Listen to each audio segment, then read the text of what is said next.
Air India की flight AI-2379 के pilot in command की साइको एक्टिव पदार्थों की जांच दूसरी बार पॉजिटिव आई है। सूत्रों के मुताबिक 4 अगस्त की घटना के बाद दोनों पायलटों का अनिवार्य स्क्रीनिंग टेस्ट कराया गया था।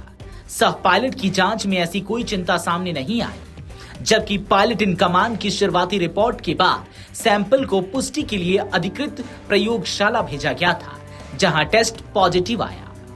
सूत्रों के अनुसार शुरुआती जांच में पायलट इन कमांड के सैंपल में आगे विश्लेषण की जरूरत सामने आई थी। इसके बाद नमूना निर्धारित प्रयोगशाला में कंफर्मेटरी टेस्ट के लिए भेजा गया।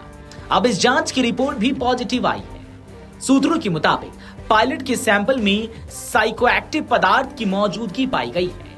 पायलट की जांच में मैरिजुआना के इस्तेमाल की पुष्टि हुई है। दोनों पायलटों को जांच पूरी होने तक उड़ान ड्यूटी से हटा दिया गया है। एयर इंडिया की फ्लाइट AI-2379 ने 4 अगस्त को फुकेट से दिल्ली के लिए उड़ान भरी थी। क्रूज के दौरान विमान ने अचानक करीब 300 फीट की ऊंचाई खो दी थी। एयरबस A320 विमान में 137 यात्री सवार थे, जिनमें 3 शिशु भी शामिल थे। इसके अलावा विमान में 8 क्रू सदस्य थे। दिल्ली में सुरक्षित लैंडिंग के बाद 13 यात्रियों और 4 केबिन क्रू सदस्यों को अस्पताल ले जाया गया था। इस घटना की जांच में विमान से जुड़ी कई कथित तकनीकी गड़बड़ियों को भी शामिल किया गया है। सूत्रों के मुताबिक उड़ान के दौरान ऑटो पायलट डिस्कनेक्ट होने, हाइड्रोलिक सिस्टम में 3 बार समस्या आने और अन्य तकनीकी दिक्कतों की जानकारी सामने आई थी। बताया गया कि ऑटो पायलट डिस्कनेक्ट होने के बाद सह पायलट ने मैनुअल कंट्रोल संभाला। इसके बाद फ्लाइट कंट्रोल स्टॉल मैसेज भी सामने आया और कुछ इंडिकेटर स्विच थोड़ी देर के लिए बंद हो गए। जांच में यह देखा जा रहा है कि इन तकनीकी समस्याओं, टर्बुलेंस और अचानक ऊंचाई कम होने की घटनाओं के बीच कोई संबंध था या नहीं।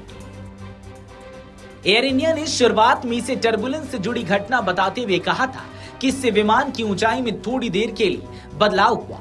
इसके बाद नागरिक उड्डयन महानिदेशालय यानी कि DGCA ने इसे सीरियस इंसिडेंट के तौर पर वर्गीकृत किया। इसके बाद एयरक्राफ्ट एक्सीडेंट इन्वेस्टिगेशन ब्यूरो यानी कि AAIB ने औपचारिक जांच शुरू की। विमान के फ्लाइट डेटा रिकॉर्डर और कॉकपिट वॉइस रिकॉर्डर को भी जांच के लिए सुरक्षित कर लिया गया है। इस घटना के बीच सरकार ने एयर इंडिया को लेकर निगरानी बढ़ा दी है। सूत्रों के मुताबिक एयर इंडिया के निवर्तमान CEO कैम्पबेल विल्सन को मंगलवार को नागरिक उड्डयन मंत्रालय के मुख्यालय बुलाया गया। बैठक में AI-2379 घटना के साथ एयरलाइन से जुड़े व्यापक सुरक्षा और संचालन संबंधी मुद्दों की भी समीक्षा की गई। बैठक में नागरिक उड्डयन मंत्री के राममोहन नायडू, नागरिक उड्डयन सचिव और DGCA के वरिष्ठ अधिकारी भी मौजूद रहे। एयर इंडिया ने कहा कि वह जांच में सहयोग कर रही है और घटना से प्रभावित यात्रियों व क्रू सदस्यों को जरूरत सहायता उपलब्ध करा रही है।